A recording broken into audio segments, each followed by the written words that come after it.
Good day everyone, my name is Angeline Calagyo and this is my report chapter 9, Price Structures and Multi-Part Pricing.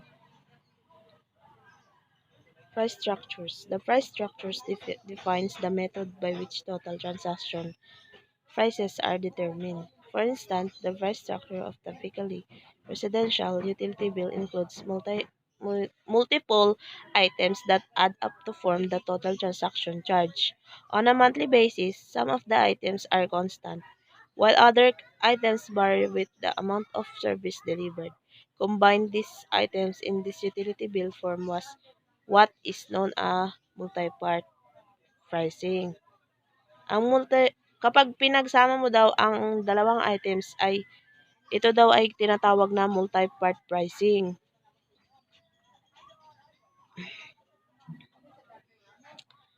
Rethinking the unit. At first blush, the issue of what is price appears mundane for good for goods and services, and they price them. When executives take this approach to pricing, they are effectively establishing unit pricing as the price structures and the metric that determines the total price paid in the units sold. With unit pricing, the interplay between the overall market's demand curve and marginal cost determines the optimal price to charge. However, the issue of what should be priced is a bit more complex. Using demand heterogeneity refers to the manner in which different customers are willing to pay different amounts in different purchasing situations. Dito sa demand heterogeneity ay nakabase ang amount nila sa purchasing situation. Demand demand heterogeneity can derive from differences between customers or differences within a single customer's willingness to pay up depending upon the situation, timing, urgency, or a host of other factors. Dito sa pricing structures that match demand, the heterogeneity will improve profits in designing the price structure to price segment the markets. The overarching goals is to set the price that different customer pay for the product equal to their specific willingness to pay, so long as it is above marginal cost. Hence, demand heterogeneity informs price heterogeneity. Demand heterogeneity is both a driver of price structure selection and a limitation of the effectiveness of different price structure. Multi-part price structures. Ito na tayo. Two-part tariffs. The most common economic sample of a price structures beyond unit pricing is called a two-part tariffs. Two-part tariffs have two elements in the pricing. The first element can be like to an entrance fee. The entrance fee is a fixed sum charged to all customers regardless of their level of consumption. The second element is a per use level of consumption or some other form of metered fee. The metered fee is determined through some measurement of the units consumed. In one description of two-part tariffs, one would state that the entrance fee provides the privilege of purchasing the metered component. Two-part tariffs require products that cannot be easily resolved or stored for later use. This requirement stems from the need to prevent aftermarket transfer. In general, the ability of a firm to implement a two-part tariffs decreases with competition as competition increases. Firms find their ability to charge an entrance fee decreases and they must raise the price of the metered component within their price structure. Um, Dito sa two-part tariffs, hindi madali i-resolve or i-stored yung mga dating nagamit.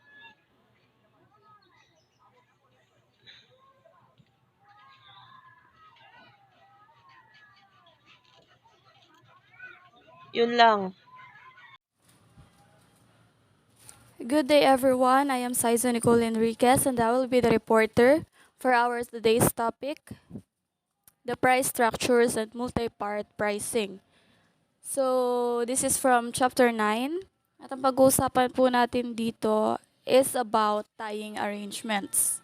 I know some of us are familiar sa tying arrangements or hindi lang natin napapansin pero we bought products with tying arrangements. Very similar in a structure of a two-part tariff is a tying arrangement. Like a two-part tariff, tying arrangements use two prices for selling multiple products that function together to deliver value to customers. Unlike two-part tariffs, the price structure in a tying arrangement is designed to create profits primarily through the sale of the second good and not the first good. So I have here an example of tying arrangements and two-part tariffs. So as we can see, in a tying arrangement, the firm will sell two related products that function together to deliver value to a customer. Customers may be able to derive some value from the products independently, but most of the value that a customer derives is from the joint use of the two products. So, especially sa mga girls, di ba meron kayong ginagamit ng mga skincare? Or mahilig tayo bumili ng mga rejuvenating products. So, the company or the seller will offer the rejuvenating toner. Siyempre, hindi mo yun bibili ng solo lang as rejuvenating toner din. Mag-o-offer sila ngayon ng soap para daw for a better result, di ba? Ganun yung sinasabi nila. So, that's tying arrangement. Kailangan mong bilhin yung isang produkto, pero bibili ka rin ng isang produkto kasi kailangan. So, that's tying arrangement, a two-part tariff na tinatawag nila. So, um, that's one of the products na pwede nating i-example dito. And I have here a second example. For example, consider a razor handles and a razor blades. So, hindi mo pwedeng gamitin ang isang razor handles without a razor blades. Razors are commonly sold with an introductory package that includes both the handle and the blades. Once the customer consumes the initial set of blades, syempre bibili siya ng panibago. Further blades are purchased that are designed to be used with specific handles. So kung ikaw yung manufacturer ng isang blade, hindi ka gagawa ng blade na kagaya nung sa competitor mo. Para sa'yo pa rin sila bibili. If customers want to use a competitor's blade with their initial handle, they will find that the customer's blades do not fit. So hindi dapat ito mag-fit doon sa mga competitors mo. Kasi nga naman, kung yung blade mo pareho sa mga competitors mo, maaaring dun sila bumili at hindi na sa'yo. Pero as a designer, by designing the razor handle and blades to fit each other specifically and not to fit competitors' handle or blade, the firm has tied the initial sale of the handle to all the future sales of blades. So, ikaw bilang customer, bumili ng isang razor handles, expected na nila na babalik ka sa kanila. They had tied the initial sale of the handle to all their future sales of blades. Kasi 'di ba, hindi ka makakabili ng ganong produkto, same as their product, or na pwede mong ilagay dun sa razor handle nang hindi ka bumabalik sa company nila. From a profit capturing perspective, tying arrangements are the polar opposite of two-part tariffs. In a two-part tariff, firms will price the entrance fee relatively high to contribute a majority of the profits while pricing the metered unit relatively low to contribute only a fraction to the firm's profits. So ito raw ay nagko-contribute lang doon sa kikitain ng isang firm. In a tying arrangement, the first product, which is also the durable portion of the sale, is priced relatively low, if not below marginal cost, and will deliver only a small fraction of the firm's profit, if any. Meanwhile, the second product or the consumable portion of the sale is priced relatively high, and its sale will deliver a majority of the firm's profits, if not all of them, if not all of them. In many tying arrangements, the profits from the consumable portion of the sale are used to subsidize the losses from the durable portion from the sale. So another example of tying arrangement, dagdag ko sa mga sinabi ko kanina, is the microblading, eyebrow microblading. Maglalabas sila ng isang advertisement in some social medias like Facebook, Twitter, Instagram, or anything, na ang kanilang microblading offer is, example is 399. So the customer is expecting na ang babayaran niya lang is 399. Pero hindi pa pala doon natatapos. Pagdating niya doon sa office or doon sa clinic ng paggagawa niya ng kilay niya, ng microblading niya, may papabilin sa kanyang mga cream, ganyan. So, it cost 500 to 1,000 pesos. So, ikaw bilang customer na nag-expect na 399 lang yung babayaran mo, hindi pala. So, that's tying arrangements. Kasi magsasabi sila sa'yo doon na kapag hindi mo binili itong product na ito, papapirmahin ka nila na wala na silang sagot kung anong mangyari sa'yo, kung magsugat yung kilay mo or what. So, that's part of tying arrangements. So, that's one of the strategies din na ginagamit nila to sell their products or their services. And for the second time around, kasi when you do microblading, meron itong 2 sessions. So in 2 sessions, nakapaloob dun sa advertisement nila sa social media that it costs 3,999 only. Or sabihin na natin 4,000. Pero pagkabalik mo doon, for the second session, pabibilin ka nila ng another cream. That is worth 500 to 1,000, kagaya ng sinabi ko kanina. So that's one of the tying arrangements na ginagawa nila. So let's go back to the two-part tariffs. Firms are driven from two-part tariffs toward tying arrangements through the forces of competition. Siyempre, lahat naman ng business merong mga competitors. Two-part tariff price structures are common in industries where firms have a monopoly position over their product, if not at least limited competition. In markets where tying arrangements are common, firms compete with one another to bring customers into a long-term relationship in which profits are made through repeat purchases. So, mas marami silang makukuha ang mga profit galing sa kanilang mga customers dahil magpapaulit-ulit ito ng bili sa kanila. That is what we call the repeat customers. By pricing the durable product low in a tying arrangement to solidify a lasting customer-firm relationship, the firm can capture more customers. Once customers are captured, they tend to continue the relationship with their chosen supplier because of the durable good. As such, the firm profits by selling the subsequent consumable products at a relatively high margin. And for tying arrangements na kumita or to be profitable, customers must maintain their relationship with the firm. Profits are created through the sale of the consumable portion of the tying arrangement, not the sale of the durable portion. Repeat customers who return to the firm to purchase the consumable portion of the tying arrangements are those who contribute the highest portion of the firm's profit in the long run. Yun namang mga one-time customers who purchase only a durable portion of a tying arrangement may actually be unprofitable for the firm to serve because they frequently purchase the duration of the relationship between the customer or the consumer and the firm are the key drivers of profit in attaying arrangements. So let us talk about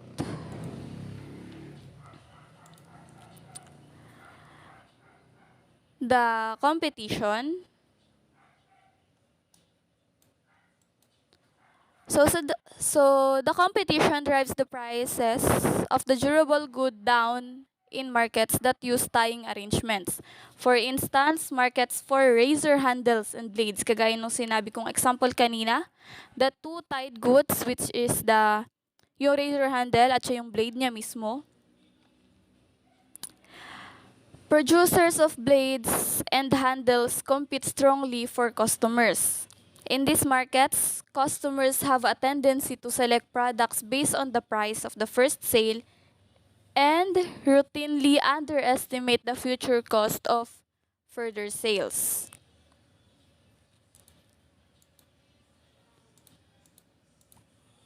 So next, let us talk about the Jazz Club and the multi-part pricing multi-part pricing, an illustrative example. So, itong Jazz Club, example lang natin to dito sa ating next portion na pag-aaralan.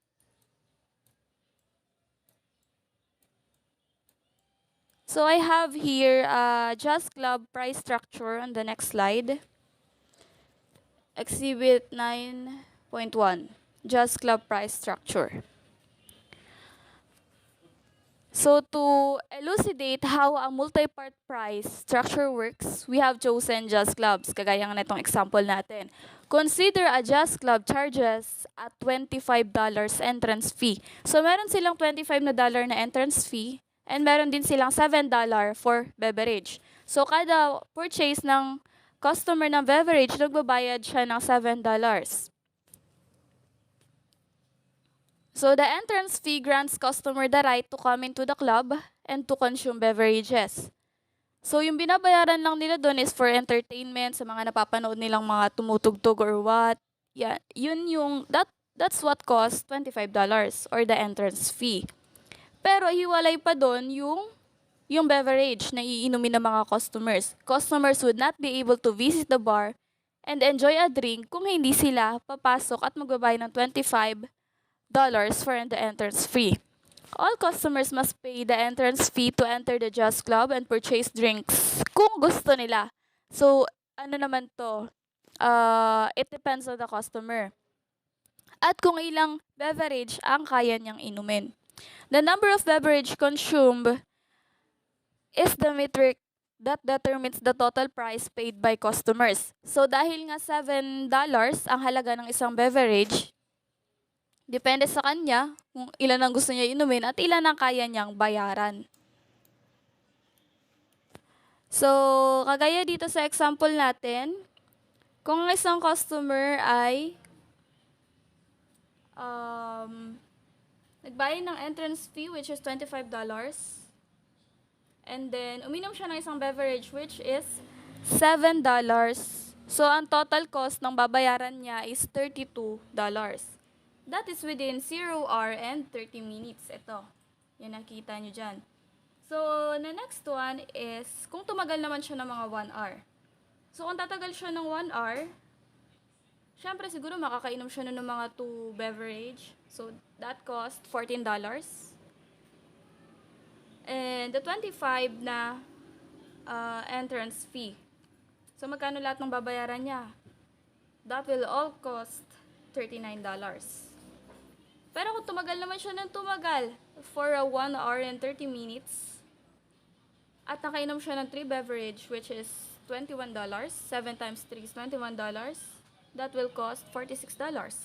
Naiisipin ng mga customer, which is acceptable. Kasi di ba pumasok sila sa isang jazz club for entertainment, for the jazz music.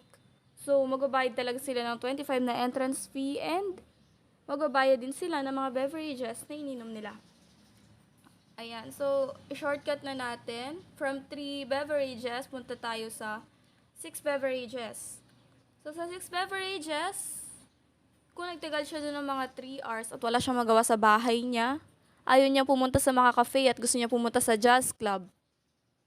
Nakainom siya kunyari ng 6, eto, yan. Nakainom siya ng ah, 6 beverage. So, ang total ng babayaran niya ay $67.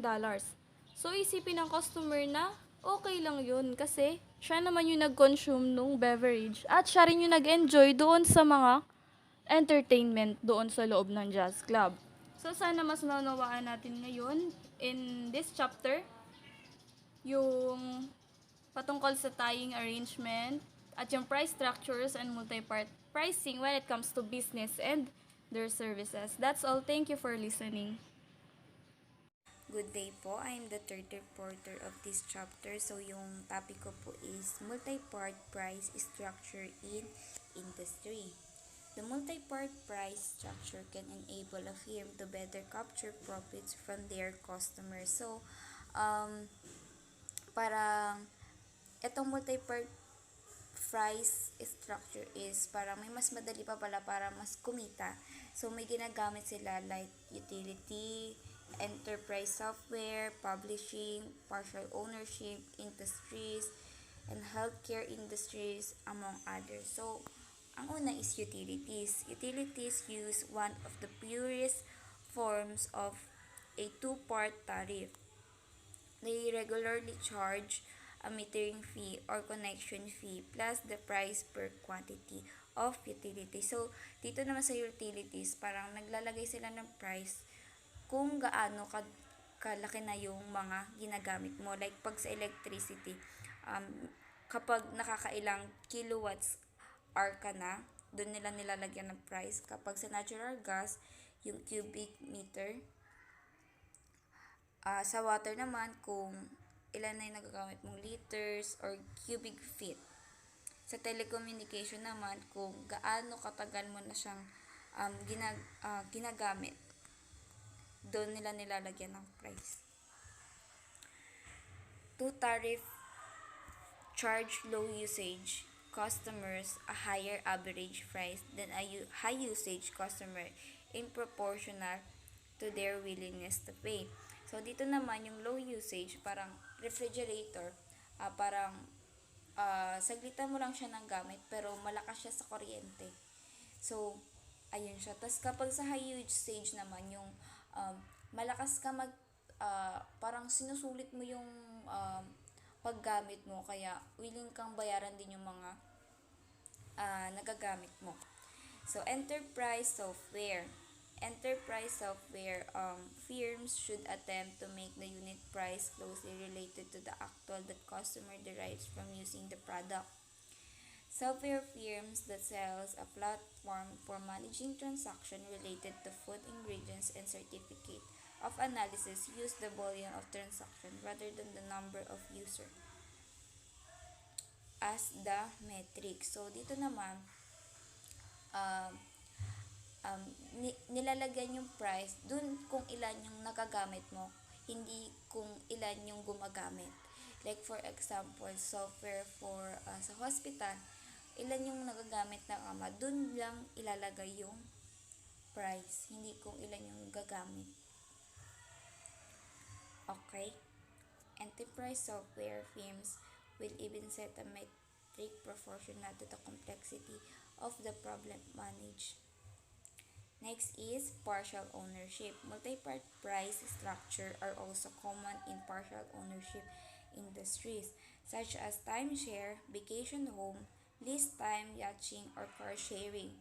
Usage fee that being observed to be determined on a per week, per weekend, per day, per hour basis. So, dito naman siguro yung partial ownership, yun yung paupahan. Kung kunwari sa bahay, ilang weeks ka bang mag-i-stay doon, ilang days ka, ilang days, ilang hour ka lang. So, ganun din sa sakyan, ganun. Doon nila nilalagyan ng price sa paggamit mo. Next is healthcare. Healthcare customers may purchase insurance that ensures access to healthcare and then pay a second fee per doctor's visit or medical service. Also by pricing for the use of healthcare even if it is only nominal fee. The structure can discourage abusive practices such as patient taking up doctor's time on issues not medically significant. Yung pag kukuha ka ng insurance para magkaroon ka ng access dun sa healthcare. Syempre, kapag meron ka nun, iba yung pagbabayad mo kapag magpapatingin ka sa doktor. So, kahit na itong insurance na to, kahit na maliit lang yung nakukuha, ito naman yung nagiging maganda rin to kasi para hindi maabuso yung ibang patient na inuubos yung oras kahit hindi naman inuubos yung oras ng doktor kapag kahit hindi naman tungkol siya sa uh, medically significant, sabi nga. So next is ink. The price of the printer is low to capture customer, while the price is so high to capture profits. The printer is durable portion of the sale while the ink is consumable. So next is to solidify the tie between printer the ink sales further. The HP requires customers to accept an agreement that mandates the exclusive use of HP ink in exchange for a product warranty. So dito naman, syempre, sa ink naman, nilalagyan ng price, pinaka-pricey is yung ink. So kapag, di ba, pag bumili ka ng printer, may kasama na siyang ink. Syempre si printer, parang andyan na siya. Hindi naman siya after mo magamit mababawasan. Syempre yung ink lang yung mababawasan. So syempre kapag naubusan yung ink, syempre bibili ka uli ng ink. So sa ink nila mas parang nilalagyan ng pricey. So kapag bumili ka ng printer, mas mababa yung price ni printer para maakit mo yung isang customer. Tapos syempre bibili sila ng ink para magamit nila yung printer na yon. So sa ink sila nagkakaroon ng price. Doon sila mas kikita kapag sa ink nila nilagay yung pinaka-pricey. Refining the entrance fee and metered price. The greater number of alternatives may depress the willingness to pay of this customer on a per-use basis. Alternatively, a high-usage customer may be willing to pay significantly more for access to service than a low-usage customer, and thus the two part-timers still fail to capture value in a proportional usage. So, minsan kapag sobrang dami na ng bilang ng alternatives, minsan parang nawawala na silang ng gana para magbayad. So, dito yung alternative sa paggamit naman, kapag yung high usage, parang kapag malakas kang gumamit, parang mas willing kang bayaran yung mga nare-render mo. Tapos, magkakaroon ka pa ng access dun sa services. So, pag mababa yung hindi ka access, parang ganun.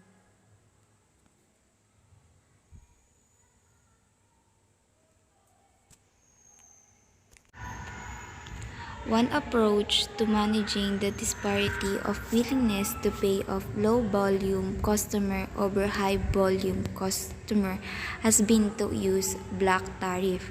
The black tariff refers to changing the price of the metered service at different levels of consumption. So, dito naman yung black tariff daw, kung makita nyo sa graph, may mataas hanggang pababa. So, sa nagbabago yung presyo ng metered na serbisyo sa paggamit or sa pagkonsumo ng like for example dito mataas yung konsumo ng isang customer. So, bababa yung meter price niya. Hanggang sa kabila din, hanggang bumaba ng bumaba. So, next is,